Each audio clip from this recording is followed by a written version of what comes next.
Bismillahirrahmanirrahim. Assalamualaikum warahmatullahi wabarakatuh. Kami dari kelompok 11 akan mempresentasikan hasil diskusi kami dengan judul Undang-Undang Ormas yang beranggotakan saya Ayu Masniati Sukiyarti, NIM 3499083, dan rekan saya. Perkenalkan, saya Yustika Sari, NIM 3419082.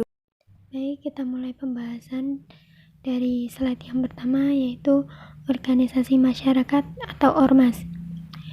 Dalam Undang-Undang Nomor 17 Tahun 2013, organisasi masyarakat yaitu organisasi yang didirikan dengan sukarela oleh warga negara Indonesia yang dibentuk berdasarkan kesamaan tujuan, kepentingan, dan kegiatan untuk dapat berpartisipasi dalam pembangunan demi tercapainya tujuan negara kesatuan Republik Indonesia. Kemudian, dalam sejarah perjuangan kemerdekaan negara Republik Indonesia, Ormas atau organisasi masyarakat merupakan wadah utama dalam pergerakan kemerdekaan. Di antaranya Budi Utomo, Muhammadiyah, Nahdlatul Ulama, dan ormas lain yang didirikan sebelum kemerdekaan Republik Indonesia.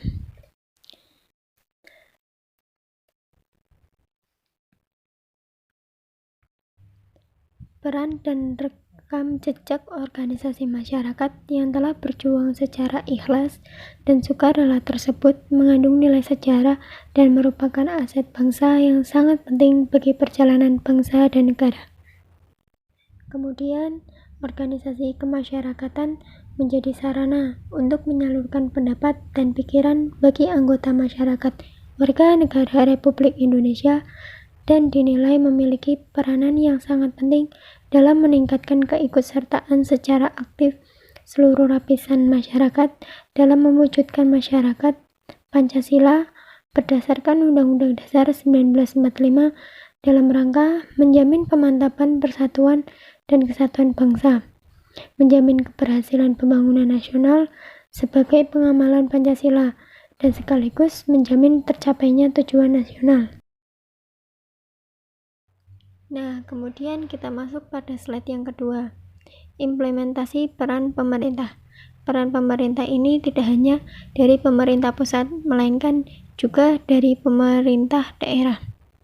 Keberadaan ormas atau organisasi masyarakat dan pentingnya Undang-Undang Ormas, peran masyarakat sipil dalam konteks pembangunan bangsa sangatlah vital. Peran masyarakat sipil di Indonesia dalam proses pembangunan baik secara fisik maupun pembangunan sumber daya manusia sudah terbukti dalam sejarah perjuangan bangsa, bahkan dapat dikatakan bahwa tanpa organisasi masyarakat, maka kemerdekaan Indonesia akan sulit diwujudkan. Ketika itu, sejarah bangsa mencatat peran yang sangat penting dimainkan organisasi masyarakat, seperti contohnya Budi Utomo, Syarikat Dagang Islam, Muhammadiyah, Nahdlatul Ulama, organisasi-organisasi kedaerahan seperti Jong Java, Jong Celebes, Jong Ambon, dan lain sebagainya. Kemudian sekarang kita masuk kepada slide yang ketiga, yaitu kewajiban organisasi masyarakat. Berdirinya organisasi masyarakat tentu memiliki kewajiban. Yang pertama, melaksanakan kegiatan sesuai dengan tujuan organisasi. Yang kedua, menjaga persatuan dan kesatuan bangsa serta keutuhan negara kesatuan Republik Indonesia.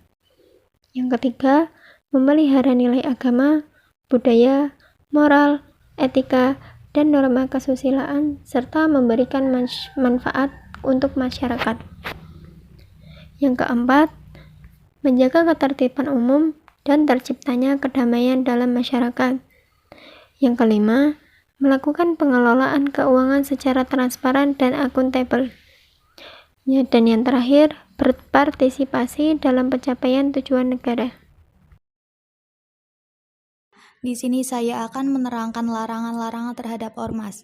Larangannya pertama adalah menggunakan bendera atau lambang yang sama dengan bendera atau lambang negara Republik Indonesia menjadi bendera atau lambang ormas.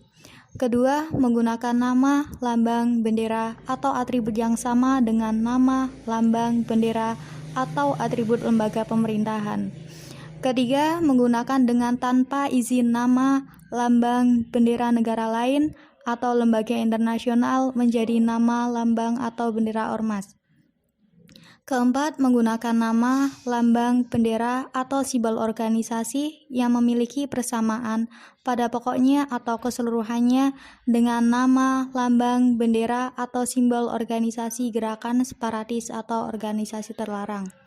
Kelima, menggunakan nama, lambang, bendera, atau tanda gambar yang memiliki persamaan pada pokoknya atau keseluruhannya dengan nama, lambang, bendera, atau tanda gambar ormas lain atau partai politik.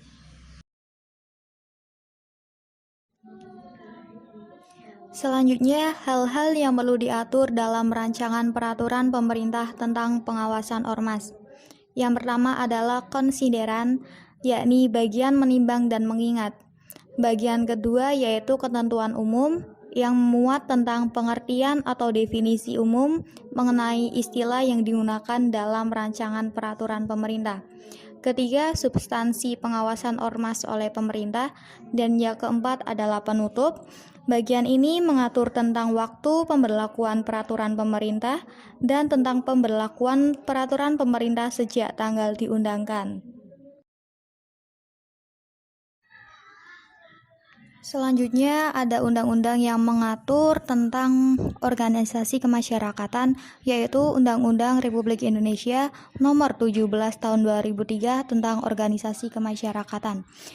Di dalam undang-undang tersebut terdapat 19 bab, dan bab pertama berisi tentang ketentuan umum yang di dalamnya terdapat pengertian ormas adalah organisasi yang didirikan dan dibentuk oleh masyarakat secara sukarela berdasarkan kesamaan aspirasi, kehendak, kebutuhan, kepentingan, kegiatan, dan tujuan untuk berpartisipasi demi tujuan Negara Kesatuan Republik Indonesia. Bab kedua berisi tentang asas, ciri, dan sifat. Asas ormas tidak bertentangan dengan Pancasila dan Undang-Undang Dasar Negara Republik Indonesia tahun 1945. Ciri ormas dapat mencantumkan ciri tertentu yang mencerminkan cita-cita yang tidak bertentangan dengan Pancasila dan Undang-Undang Dasar Negara Republik Indonesia tahun 1945. Dan sifat ormas bersifat sukarela, sosial, mandiri, nirlaba, dan demokratis. Bab ketiga mengenai tujuan, fungsi, dan ruang lingkup. Fungsi dari ormas yang pertama adalah meningkatkan partisipasi masyarakat, kedua memberikan pelayanan kepada masyarakat, tiga memelihara dan melestarikan norma, nilai, moral, dan etika dalam bermasyarakat, keempat menjaga dan memelihara Negara Kesatuan Republik Indonesia, dan yang kelima adalah mewujudkan tujuan negara. Adapun fungsi ormas menurut undang-undang ini adalah yang pertama, penyalur kegiatan, kedua, pembinaan dan pengembangan anggota masyarakat, ketiga, pemenuhan pelayanan sosial. Dan ruang lingkup dari ormas sendiri yang pertama adalah nasional, provinsi, kabupaten, ataupun kota. Bab 4 mengenai pendirian, di mana organisasi masyarakat didirikan oleh 3 orang warga negara Indonesia atau lebih kecuali organisasi masyarakat yang berbadan hukum yayasan. Bab kelima mengenai pendaftaran. Yang pertama, ormas berbadan hukum dinyatakan terdaftar setelah mendapatkan pengesahan dari badan hukum. Kedua, pendaftaran organisasi masyarakat hukum dilakukan sesuai dengan ketentuan peraturan perundang-undangan. Ketiga, dalam memperoleh status badan hukum, organisasi masyarakat tidak memerlukan surat keterangan terdaftar. Bab ke-6 mengenai hak dan kewajiban. Ormas berhak pertama mengatur dan mengurus rumah tangga organisasi secara mandiri dan terbuka. Kedua, memperoleh hak atas kekayaan intelektual, nama, dan lambang ormas sesuai dengan ketentuan peraturan perundang-undangan. Ketiga, memperjuangkan cita-cita dan tujuan organisasi. Keempat, melaksanakan kegiatan untuk mencapai tujuan organisasi. Kelima, mendapatkan perlindungan hukum terhadap keberadaan dan kegiatan organisasi. Dan yang keenam adalah melakukan kerjasama dengan pemerintah, pemerintah daerah, swasta, ormas lain, dan pihak lain dalam rangka pengembangan dan keberlanjutan organisasi. Dan yang selanjutnya, ormas berkewajiban pertama, melaksanakan kegiatan sesuai dengan tujuan organisasi. Kedua, menjaga persatuan dan kesatuan bangsa serta keutuhan Negara Kesatuan Republik Indonesia. Ketiga, memelihara nilai agama, budaya, moral, etika, dan norma kesusilaan serta memberikan manfaat untuk masyarakat. Keempat, menjaga ketertiban umum dan terciptanya kedamaian dalam masyarakat. Kelima, melakukan pengelolaan keuangan secara transparan dan akuntabel. Dan yang terakhir adalah berpartisipasi dalam pencapaian tujuan negara. Bab 7 mengenai organisasi, kedudukan, dan kepengurusan.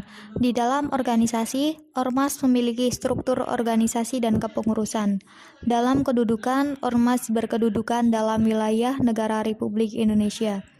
Dan dalam kepengurusan, ormas di setiap tingkatan dipilih secara musyawarah dan mufakat. Bab 8 mengenai keanggotaan. Pertama, setiap warga negara Indonesia berhak menjadi anggota ormas. Kedua, keanggotaan ormas bersifat sukarela dan terbuka. Ketiga, keanggotaan ormas diatur dalam ADART. Bab 9 tentang ADART ormas. Yang pertama, setiap ormas yang terdaftar wajib memiliki ADART.